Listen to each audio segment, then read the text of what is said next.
So this talk is about secure elements, but lately I've been using this trigger warning.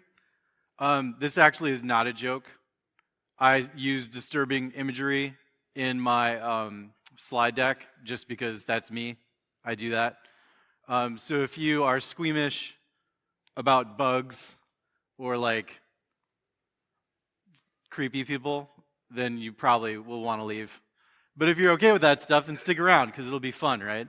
So anyway, who I am, a little brief overview for those that don't know. I think this is my sixth or seventh, something like that, time speaking at Hack in the Box. I love these guys. I've been coming to Hack in the Box for years and years and years. I first met them in 2004, 2005. Great team. But I am a longtime security researcher focusing on IoT, embedded systems, mobile technology, etc. First person to hack a car. I get to claim that. So that was me. I also wrote the GSMA's IoT security guidelines from a grant I got from the Department of Defense, which was pretty cool. Transitioned that material into what would become the baseline for the GSMA material, which we actually all worked on as a group. It didn't just come from my initial research. So, longtime researcher, longtime Black Hat speaker. I've talked at Black Hat 9 times. Like I said, this is my 6th or 7th year. So that's me. I now run a consulting practice where it's just pretty much myself doing independent contracting for IoT systems, security in general, and CPUs. But today, I'm talking about something a little bit disturbing, which I also find really cool. Which is basically identity in secure systems, right? Which is obviously a very fascinating topic and a topic that's growing more and more important over time. To me, this is exceptionally important just because my world is primarily CPUs and IoT. So in IoT, our number one issue is really determining what the identity of a particular device is, right? Like that's a baseline requirement for having an IoT network. And there's this really fascinating psychological issue called the Capgras syndrome. Is anybody here actually familiar with Capgras? Really? Nobody? Okay, so it's actually really fascinating. It's caused by several issues, mostly considered to be organic. But Capgras is essentially, you wake up one morning and you look at your wife, your husband, whatever, and in your mind, you truly 100% believe that that person is a fake. They look like your spouse, they talk like your spouse, they move like your spouse, but at your core of your being, you believe that that is not your spouse. That somebody has taken, a clone of your person and embodied them with, the psyche, the personality, etc., the underpinnings of a spy, essentially. So you believe that that person is a clone of someone you love, but that they're there as like a transplant, to like spy on your life. It's a fascinating psychological issue. It usually stems from schizophrenia or delusion caused by dementia as one grows older. But there have been a lot of problems that have been associated with Capgras that have come from really random areas, such as mild drug abuse, even, like if you've taken a psychedelic or ketamine. Apparently it's really predominant with ketamine. But how is that relevant today? It's really relevant because that's exactly what we're doing when we're attacking identity in IoT systems, because you basically see this little device sitting in a corner of your house, right, or your office or whatever, your car, and you believe that the device is exactly the device that you think that it is, right?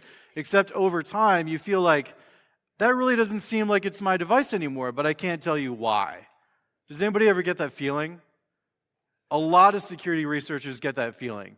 And it's usually because we're around devices for so long that we recognize patterns. In fact, my first corporate job was a security engineer for a large embedded systems firm. And I could tell you when our build server was going to go down by the second, because I knew if it went over, if a build took longer than 5 minutes and 29 seconds, it's because something caused the build server to crash.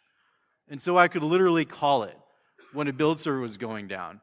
And people in our industry just kind of get used to those patterns over time, right? And you sense when a device isn't actually doing what it's supposed to be doing. And that's kind of like an analog for Capgras syndrome in our environment. We know that the device isn't behaving the way that it should be, but why? Why isn't it behaving the way it should be? Well, this is really a demonstration of that.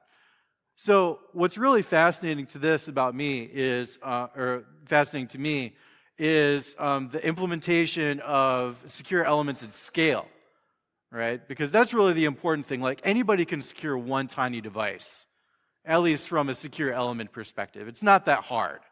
It mostly comes down to configuration. But when you're doing it at scale, it's extremely different. So if you're a large manufacturer like Samsung or Apple or Microsoft, and you're using secure elements at scale, it's extremely difficult to do it correctly. And so the Capgras syndrome here is really a perfect analog to me of how you can create those strange flaws, those strange gaps in what occurs in scaled environments. So this is an attack against Apple's WAC. Is anybody familiar with WAC? No? Great, because it's fairly new. In fact, WAC is so new that it still requires an NDA to learn anything about it. I reverse engineered a lot of WAC through my practice consulting with other organizations. I don't get access to any of the MFI libraries. I don't get access to any of the WAC libraries. I just get devices. And then the devices, I basically have to reverse engineer and identify how they're provisioned, how they're secured, how they communicate with the network. So I am not under NDA with Apple. I have never read any of the specifications from Apple. And this talk is basically a demonstration of how Apple has flaws that allow you to burrow pretty much into any network that Apple enables secure provisioning for. So what's really fascinating about this is WAC is designed to allow accessories or IoT devices access into your world. And by your world, I mean an iOS device should allow over WAC some IoT accessory to connect to your Wi-Fi or to connect to other devices securely using a Bluetooth security key, right? So that's essentially how it works. It's a baseline provisioning system so that you don't have to sit there and type in a Wi-Fi password to a small device that really doesn't have a great user interface. IoT has a serious problem with that, and this is kind of the solution for it, is that kind of deployment. So attacking WAC is super easy, and I didn't really think it was going to be this easy. It's both easy and it's hard. I should qualify that by saying it's easy for me. But it will be easy for you too, and you'll see why. Because I've developed some tools that make it super, super easy for everybody else. So this is essentially WAC. Who has seen this before? Anyone? One person. All right, well, you're going to be seeing it more. So when you have an IoT device that you need to connect to your Wi-Fi network, you turn it on, and the first thing it does is send out a beacon saying, "Hi, I'm a Wi-Fi access point." But there's a special code according to the Apple's WAC specification that tells the world, "Hey, I'm an accessory device and I can be configured with iOS." So who has an Apple device on them right now? Probably a lot of you, yeah? All right, we're going to test something just because I'm curious.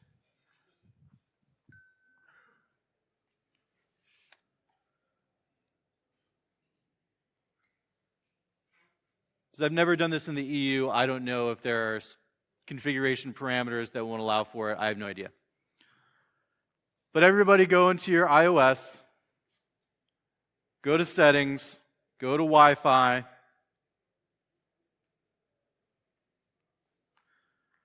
and if you scroll down past the networks, you should see Set Up New Device, and it should say LOL Don. Does anybody see it? All right, most of you see it. So this is basically tricking iOS into thinking that you are a WAC-enabled device, okay? So my laptop right now is supposedly a WAC-enabled device. But if you're a WAC-enabled device, you're required by Apple to have a thing called an MFI chip. Who's familiar with MFI? Anybody? Great. One individual. So MFI is essentially Apple's secure element for provisioning. I think they use it for multiple things. They use it for certificate chaining, other stuff. I don't really know because, again, I don't have any of the documents. I'm not under NDA. But point being, in order for provisioning to work, you have to have one of these chips. So this secure element basically allows your iOS device to communicate with that particular accessory. So say I had an internet-enabled toaster, okay? That internet-enabled toaster would have that little Apple MFI secure element chip on the circuit board. And when it presents that Wi-Fi interface to your iOS device like this, your Apple device will say, okay, I'm going to connect to that particular device and talk to that chip directly. So over HTTP, it will actually send messages to a little embedded application on your toaster that will then communicate with that MFI chip. And that will allow the MFI chip to securely sign a message saying, yes, I am a real Apple MFI chip, and here's information that allows you to trust me. At that point, iOS will say, oh, cool, I can trust you now because you are an authenticated Apple MFI device. And it will provision all of those security keys for joining the Wi-Fi, joining whatever network over that secure tunnel to the MFI chip. Okay? Now, the application, the toaster itself, the toaster application, so to speak, is not supposed to be able to see any of this data. The MFI chip itself is supposed to contain all that information. So it should be storing those secret Wi-Fi keys within the secure element itself. Okay? But who can guess what the gap is in this process? Anybody? You can shout it out if you actually figured it out already, because it's pretty obvious. At some point, the toaster needs to know what the Wi-Fi password is in order to connect to the Wi-Fi network that it's been provisioned to, right? So MFI can't just keep all these secrets secret. They have to let the toaster know what's going on. The problem is the toaster's in the non-secure world, right? It's just got a simple ARM Cortex-M0 Plus on it. There's no secure storage on that device.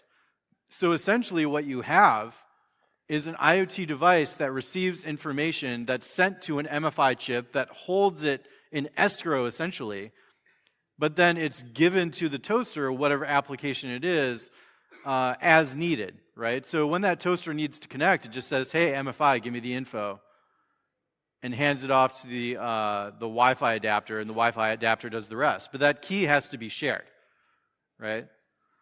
And that's the important part of the hack. So what we end up doing here is we just have a very, very simple test harness, which is essentially your laptop with host APD on it, so you can simulate a Wi-Fi access point, or become one, not really simulate one, right? But you're simulating the WAC accessory model. And what you actually do is you become man in the middle between iOS and an actual accessory. Now, you might think to yourself, hey, Don, but isn't that exactly what encryption is supposed to stop? Man-in-the-middle attacks? You're being ridiculous. Yes, except that it's very important that we have man-in-the-middle access for one particular reason. If we use a man-in-the-middle attack here on a hacked accessory, we can essentially ask the accessory to give us all the provisioning we need in order for our laptop to join the network. Because again, the MFI chip has no idea what the difference is between the ARM Cortex-M0 on that accessory and another processor or device that's connected to the accessory. It can't differentiate between the two because secure elements that are small external secure elements communicate over a physical bus protocol. It has no idea whether that physical bus is local or whether there's a device attached to the physical bus that's been ported over a network connection. In other words, to your laptop. That chip has no idea. So you can basically trick it into provisioning access to whatever you want and acting as a proxy for you in any network that you can get access to, which is pretty cool. So, step one, all we have to do is use host APD. And this is really easy. Even if you've never used host APD before, it's the simplest command ever. All you have to do is type host APD. That's it. So there's a configuration file that comes along with it, but by default, you can literally use the default configuration. There's nothing special that you have to do in order to run host APD. But in order to spoof a WAC instance, you do have to adhere to Apple's specification. So vendor elements, anybody here familiar with Wi-Fi vendor elements at all? No? Okay, so this is how vendor elements work. If you're familiar with Wi-Fi packets in general, they have a TLV format, type length value. So essentially, when you see Wi-Fi beacons on the network, it's just a series of bytes. And those series of bytes indicate certain types, as in, hey, this type tells you what the SSID is, or this type defines what speeds this particular access point allows, or this type indicates something else. But one type, 0xDD, indicates vendor-specific elements, and that's where WAC comes into play. WAC is defined by a vendor-specific element according to the Wi-Fi specification. So the Wi-Fi specification says, if you have a vendor-specific element, just mark it as type 0xDD. The next byte is the length of the payload. And then the 3 bytes after that indicate the OUI, or vendor, that has specified this particular data type, as in, this is this particular manufacturer's special data format. So for WAC, it's really easy, because literally all you have to do is just add a payload that adds the Apple OUI, 00A040. That's it. Now, any iOS device is going to see that and interpret that as a WAC configuration. And I really can't find anything else that forces this configuration to be processed in this fashion. In fact, most of these element data packets are not actually required, which is weird. So anyway, you can define the SSID, you can define the MAC address, you can define description, the vendor name of whatever this device is that you're spoofing. But it doesn't really matter because, again, this is all completely in the clear. None of this is authenticated data. So you can say whatever the hell you want. And more importantly, the SSID of whatever you're presenting can be anything you want too. So if your toaster is like a Bosch toaster, right? You can literally just put Bosch toaster in your SSID. But in your WAC information, you can call it ha ha ha. It doesn't matter, because apparently iOS doesn't give a shit. So it doesn't really check any of these things. All it checks to determine is whether or not it is a wireless access configuration enabled device. And if it is, it presents it in that list you saw in settings. Okay, so to make this easier, I just wrote a simple little Python script that I'll put up on GitHub after the talk. But, it's in the slides. You can just copy it. It's only a couple lines. But this is basically a little file that generates the configuration for you. So all you have to do is just put your name that you want at the top, and then run this script, and it'll auto-generate the payload that you have to put into host APD. So super simple, right? Like you can just do this in seconds. And then here is the actual payload inside the host APD configuration. And this is it. This is just the encoding. It's literally just hex encoding. That's all it is. It's nothing special. But the script just generates the actual payload data on your behalf so you don't have to do it by hand. But essentially, when you use that, like I just did with my laptop, your laptop will become a wireless access or accessory configuration device. And when iOS connects to it, it starts sending MDNS requests. Those MDNS requests that are circled include MFI configuration. So it's basically searching the network saying, okay, you're saying you're a WAC-enabled device, but in order for you to be a WAC-enabled device, you have to have an MFI. So it's searching for the MFI service. And all we have to do at this point is respond with the information saying, yeah, I'm an MFI service. Now, at this point, you have to have encryption, which means that you have to have the keys that are stored on the MFI chip itself, which you don't have, right? Unless you actually get access to the physical strata of the MFI chip, which we're not going to do. Because that would require us to do actual work, and that sucks. So instead, what we're going to do is we're just going to play man in the middle. And this is super fun. So I wrote a great Python script that I use called MOOPS, or My Object-Oriented Packet Spoofer. It's up on GitHub, and it's super easy to use. And basically, all you have to do is relay frames, right? Because MDNS uses multicasting. It's multicast DNS.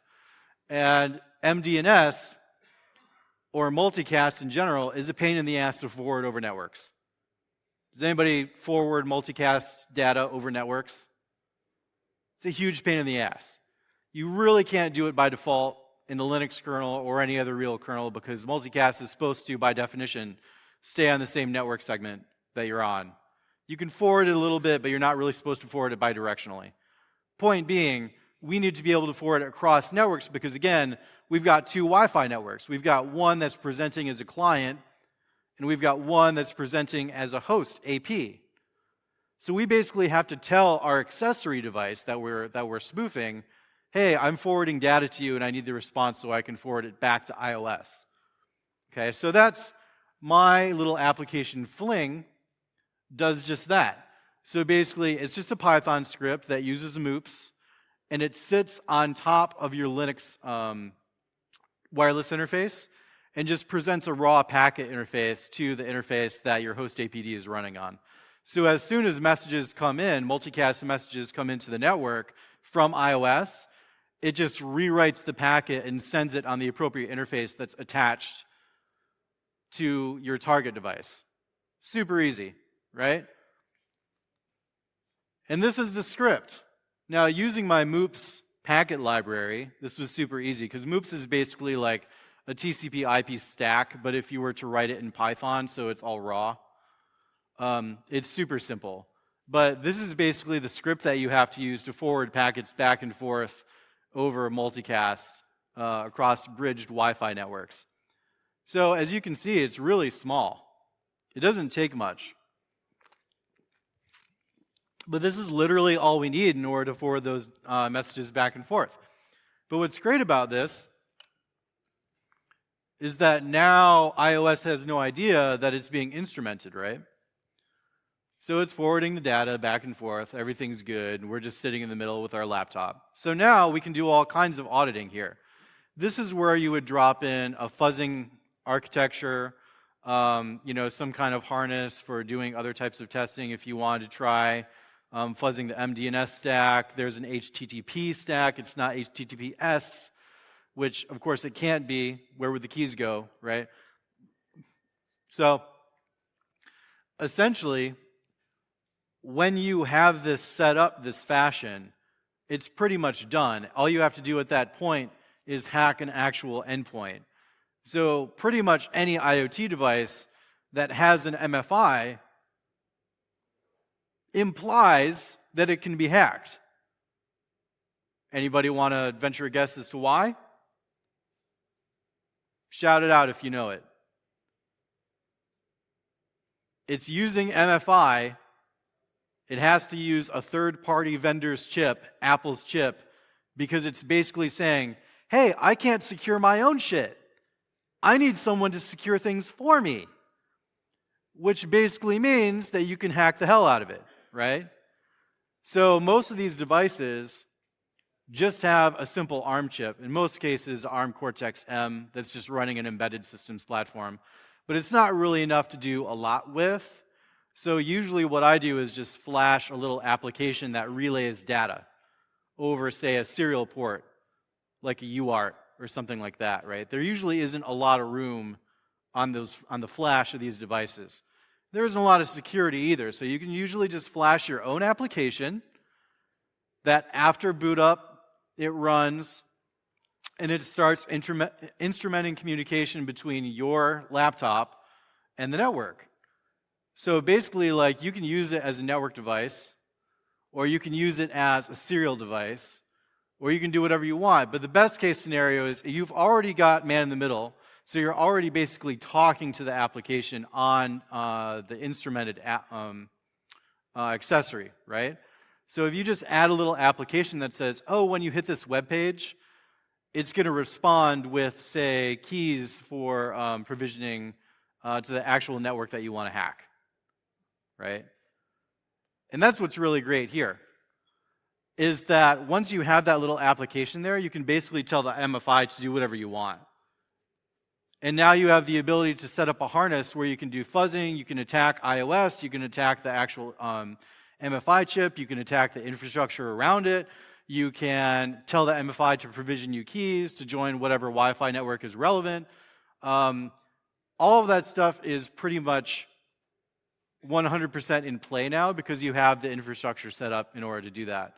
The long-term game is really to just have the device do it on your behalf so that you don't actually have to do the man-in-the-middle thing at all, and you can kind of just connect to it and say, give me the keys, if it's already provisioned. A real-life attack scenario for this would be basically sitting outside of somebody's house that already has devices that are enabled with this technology, and you would essentially say, oh, okay, well, I'm going to DOS whatever that thing is that I'm targeting. It's going to disconnect from the network. The person, when they go to use it, isn't going to actually see it on the network. So they're going to check their phone and they're going to re-provision it, except the next time they're provisioning it, they're actually provisioning my device, and they're giving me the keys. Now, that's not a great APT flow. So if you're an actual offense person and not a defense person, it's not the best scenario for attacking somebody. But it's a relevant scenario architecturally because it's still a significant security flaw. The result of this is that basically you can impersonate any WAC device anywhere because there is no ability for iOS to understand, what device it's actually connecting to, right? And I'll describe that a little bit more in depth. So this is really a fascinating thing. How many people here work with secure elements or IoT systems in general? Probably only a few people. Yeah, it's not hugely popular in our circle. But what's really cool is it's basically like the blind leading the blind, right? Because you have a system that has absolutely no idea where it's getting data from. All it knows is that it's really, really close to the device, as in close as in intimate with it. It's supposed to trust it, right? So there's a presumption of trust. There's a presumption of safety. But really, each device is basically just hiding details from the other device that the device really, really needs in order to function. And they just kind of trust each other to do the right thing. But it's all based on flawed architectural models. And these are the flawed models, okay? So there are essentially 3 models in secure element design. And since most of you don't work in IoT, I'll explain them here. So these are simple threat models that define these architectures, okay? So in the most basic model, there is no secure element at all. This is pseudo-secure element. This is basically you have a device whose cryptographic keys are stored in Flash somehow, okay? They could be encrypted in Flash. They could be plain text in Flash. It really doesn't matter.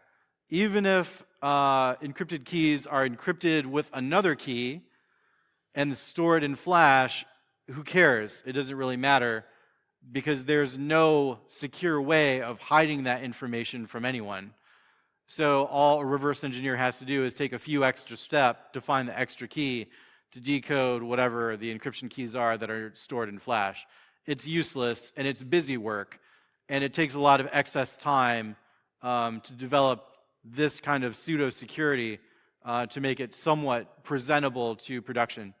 There's no reason to have this in production ever, except that's pretty much primarily what you'll see in production because it's more cost-effective. It doesn't require a secure element, right? So you should never see this in practice, but this is what you will always see in practice, essentially. But the model is very simple, right? You've got an insecure storage medium. This is Flash or EEPROM or something else that's storing the actual keys. It's attached to what's presumably a privileged set of processes in kernel. And the kernel applications themselves create a ring of protection around the insecure device. That's the idea, right? So applications themselves can't necessarily be attacked. So a privileged and unprivileged application inside the operating system on the IoT device will not have direct access to those keys in Flash. But, as we all know, that's not the reality. The reality is that in order for this IoT device to function, it needs access to those keys. It needs to be able to perform services based on those cryptographic keys. So in the real world, the privileged userland process will usually directly require the keys from kernel and just say, hey, kernel, give me access to whatever the secure element is, in this case, EEPROM or whatever.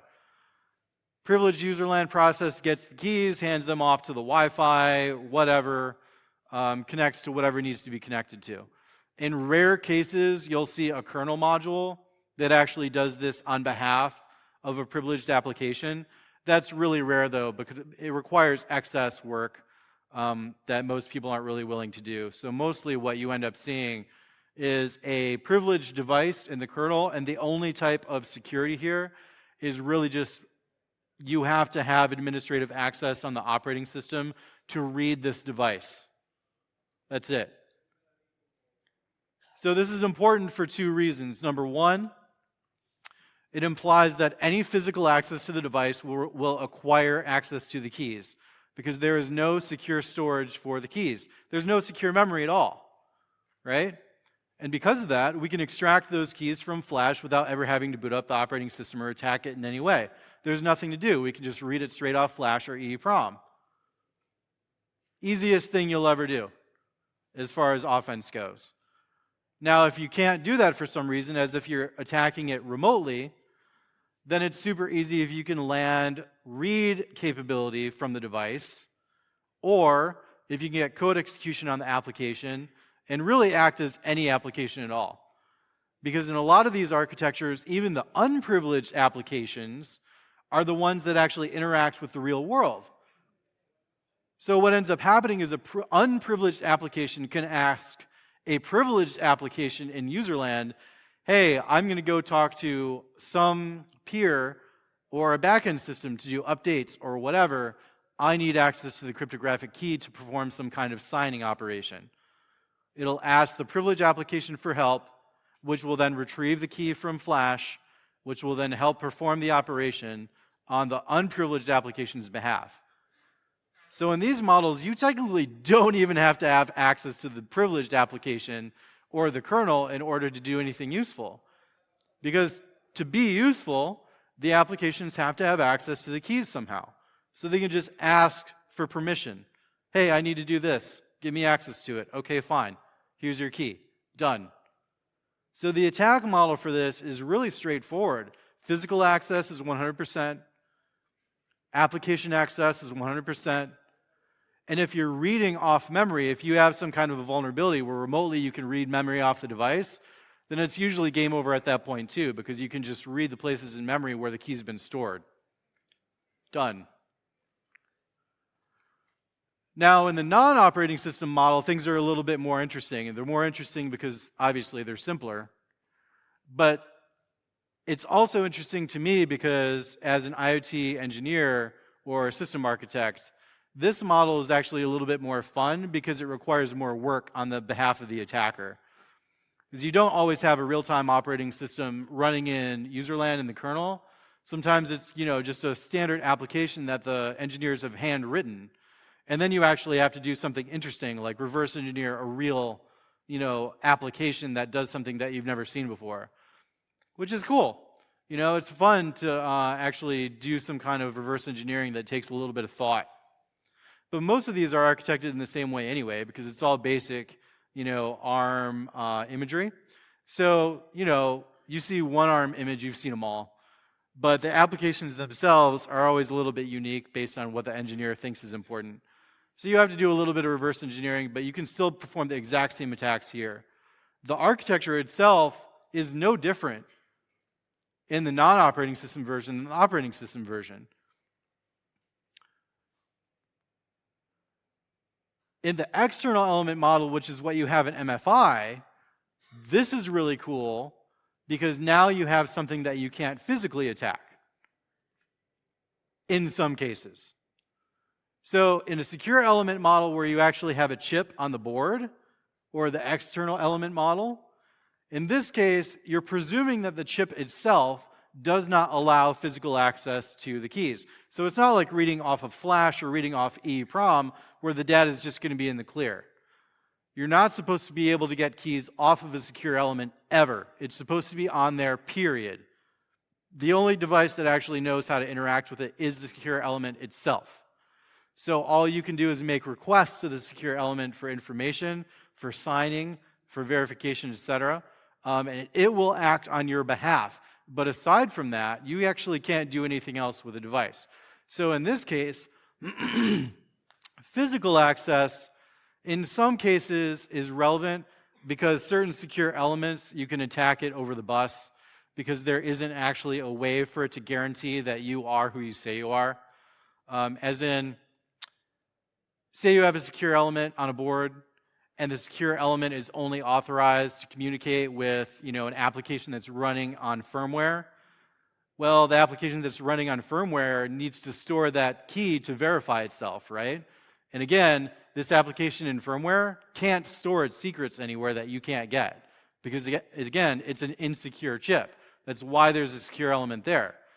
So you can read out of flash from that particular device, get that key, and then communicate with that secure element. Easy breezy, right? So in some cases, in this model, you actually can attack that physical device over the bus. But again, it's not a physical attack as in you're just going to read something. You've got to actually have it turned on. You have to interact with the device. You have to adhere to the application specification or the API. There's relevant steps that need to be taken in order to interact with it. And it doesn't always work, depending on how it's been architected. But regardless, this is actually a fairly more secure model because you actually have to land code execution in user land or kernel land and then bridge down into the secure element from there. You have to tell the architecture, hey, perform requests on my behalf. If you have a properly provisioned IoT environment, then the IoT device itself will have a unique key that's stored in flash. So if you pop flash on one device, you don't know all the secure element communication keys for all devices in that fleet. So then you won't necessarily know exactly how to communicate with all of them, and you have to pop each one individually. That's a huge pain in the ass, but you really never see that in practice because it's very, very hard to do that at scale. So in this model, it's more secure, obviously, than the flash model, but it's not secure because, again, the external element has absolutely no idea what applications are running in kernel land unless there's a security key. And if there's a security key, it can be retrieved by you because there's no security store on this device. And if there's no security store, or you have to verify the application running in kernel land and user land, that can be instrumented. And has anybody seen the recent Ledger Nano S hack? I'm going to forget the kid's name. But essentially, one of the best attacks against this model that I've seen in recent times was performed against the Nano Ledger S. So Salim Rashid at SPUDOWIAR, I don't actually know how to pronounce his Twitter handle, which is why I had to look it up. But Salim basically performed an attack against this model against the Ledger Nano S. Now that's really important because Ledger Nano S, as some of you might know, is a cryptocurrency hardware wallet. But basically he proved, because they use this model, that you can man in the middle any Ledger Nano S that you get from Ledger. So even if somebody sends it from Ledger, if you are the NSA or you're another, three-letter organization, you can intercept that shipment, perform the same attack that Salim did, implant your own firmware, and then ship it on forward to the recipient, and the recipient has no idea because they think that it's still secure. When they boot it up, it'll actually act like the normal device because the secure element believes that the ecosystem, the environment that it's running in, is secure. But again, the secure element has no idea. It has no direct access to memory for the actual application processor. There's no way for it to make any guarantees about the application environment that it runs in. So it seems more secure, and it is more secure from a physical perspective. And by physical, I mean you cannot get all the keys off of the secure element itself. However, the disconnect between the application processor and the secure element are enough that you can always create an attack between these two architectures. So in the Ledger Nano S model, what they did was they basically said, all right, we're going to verify our chips by forcing the application to send an image of the entire range of flash memory to the secure element. And the secure element will then verify us by saying, okay, the entire range of memory has been provably verified and signed. So it basically says, all right, this is the executable image that I expect to be running on the kernel, on the application processor. Therefore, I will unlock myself and give you access to keys. But again, the problem is that if you actually have your own application running, your own implant running in Flash on the application processor, you can tell the secure element anything you want. So what Salim did is basically found ranges in memory where the data was the same. And he overwrote those addresses with his own implant. And then when he was booting up, he basically just sent images of the application processor's flash to the secure element. And whenever he hit his own regions where he had his implant, he referenced the areas of memory where the copy already was. So he was able to basically just trick the secure element into unlocking itself and hiding his own implant by abusing those copied regions of memory, which is actually a pretty brilliant attack. And it was necessary because there's only a small amount of flash available in that environment. So he had a little amount of memory to work with. But again, in this model, there is absolutely no way to provably secure the application processor from the secure element or the secure element from the secure processor or from the application processor. There's no way to do it. So in this model, it will always 100% be broken, which is exactly the problem you see in MFI. And the reason why I was able to break MFI so easily, and I'll get back to that in a second. The third model is the internal element model, and this is the trust zone model, okay? Now, this model you would think would be more secure because the processor itself has the secure element on the inside of the processor. So the first thing that occurs is that you get booted into a secure world where the secure processor or the secure side of the processor knows, oh, the code that I'm executing right now has been verified as guaranteed to be trusted because it's usually a read-only memory image that's inside of the processor's core. As in, like, this isn't the application layer at all. This has nothing to do with the customer or the application. This is something inside the processor that will make guarantees about the next stage of execution. So usually what happens is somebody puts their own keys inside of the secure element, trust zone, whatever you want to call it, and then the first stage loader in ROM will actually do the initial trusted verification of that next stage image. So the application image, the next stage bootloader, or the trusted bootloader, will be signed and verified, and the ROM image will actually perform the verification. Now this is all good, and this is proper process. Like, this is what we should be doing, except that trust zone is extremely expensive, which is why that you don't actually see it deployed everywhere. It's not open. It's a pseudo-open specification that most implementations of require an NDA. And even if you have the NDA, you still don't get full access to all the documentation on the trust zone implementation. You only get access to the pieces that you need to build a secure application or to interact with the manufacturer's secure implementation. And that's really important because in this model, it's flawed as well for those reasons. Trust zone, or the secure world inside trust zone, is a black box. You cannot see it. Essentially, the way it functions is the virtualization of the ARM processor creates two separate worlds. It basically creates two virtual CPUs. One's normal world that runs your Linux operating system, and one's secure world, which usually runs some kind of simple application or a real-time operating system that runs some kind of secure API.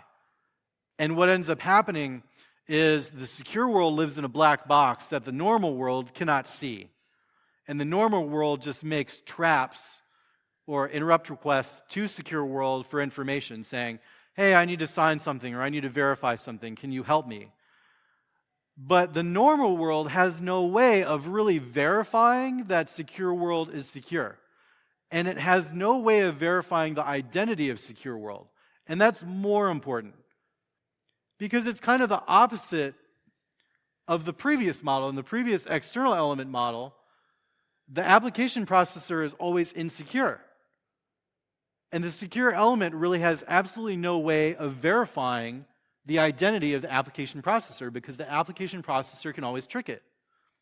But in TrustZone, the application side can never truly verify the secure side. So in this model, as an attacker, all you have to do is just have a malicious secure world. So if you want to deploy an attack against an application, you basically just say, I'm a secure world, I have trusted keys, and you can trust me. But the application side doesn't know.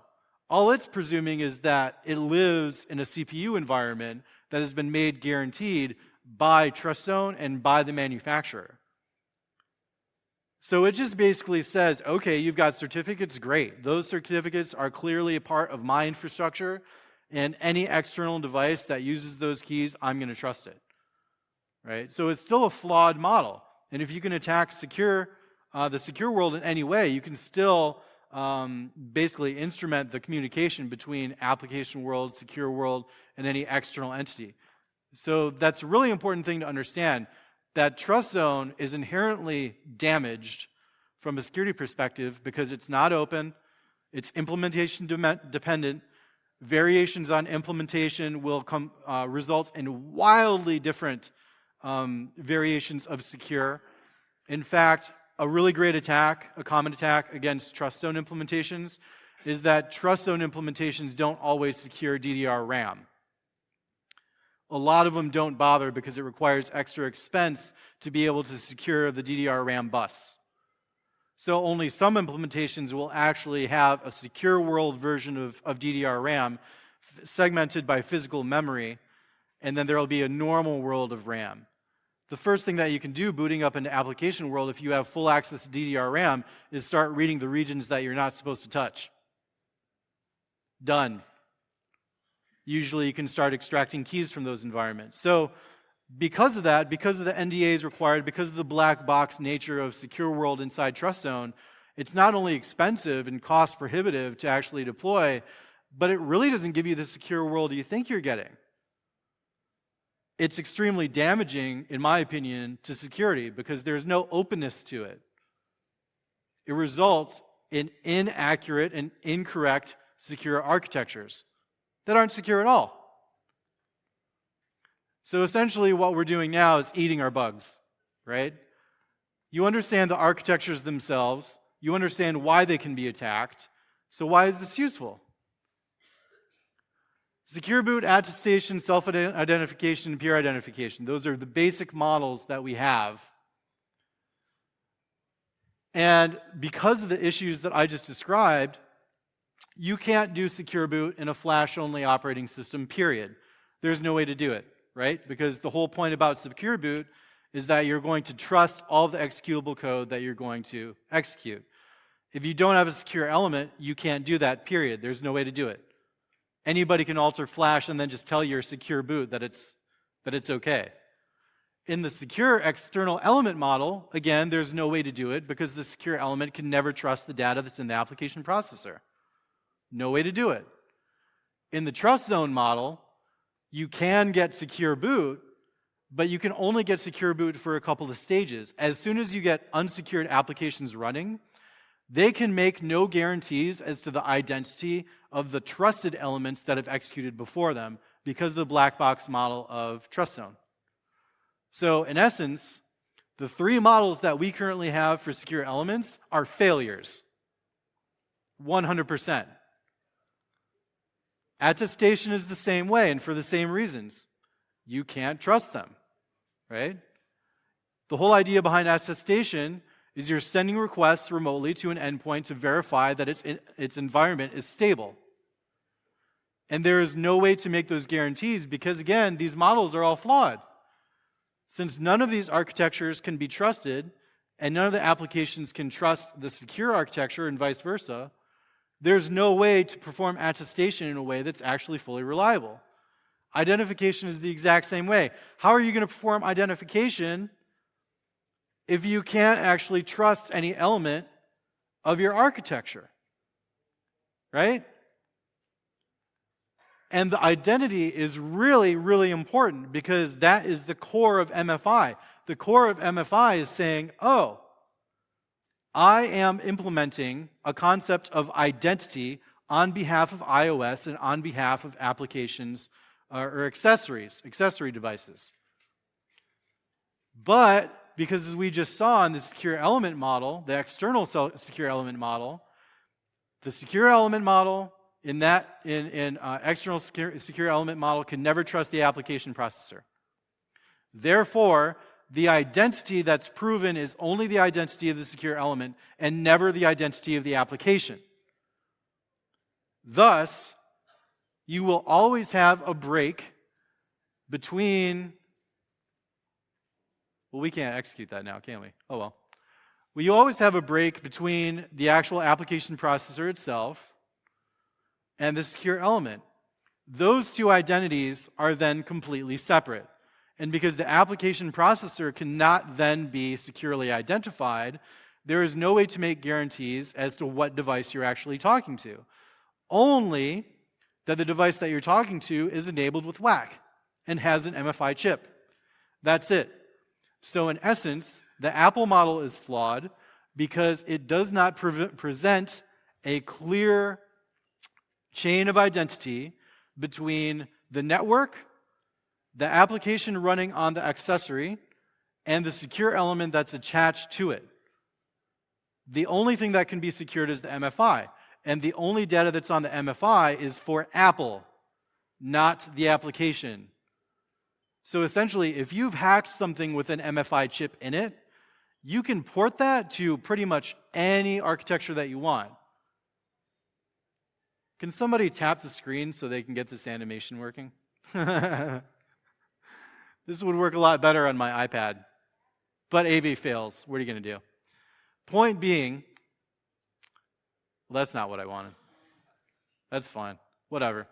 Point being, Apple's MFI is problematic from an architectural perspective because they can never make guarantees about the identification of the application that you're or the accessory that you're connecting to your network. So when you see a device that you've brought home from the store and you connect to it and you provision keys to it over this method, you don't actually know whether it's the device that you're provisioning. It could be something that's actually performing a man-in-the-middle attack that's then abusing a flaw on that architecture to steal the keys from it and then using that to connect to your network as well, which is really fascinating, right? The other thing that's important to note about MFI and these models in general is that they don't just apply to Wi-Fi. So I perform the attack over WAC or Wi-Fi WAC, but in essence, you can perform this attack over any medium where the network is disconnected from MFI. And that's going to become more and more important over time because they're going to be using MFI for provisioning over Bluetooth, over Lightning, over other medium.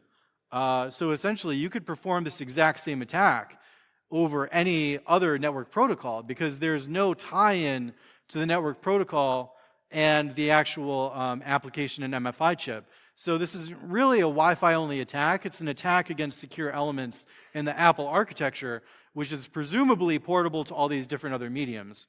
But I have not tried that. Your mileage may vary, but I do request that you go and check it out for yourself and let everybody know the result.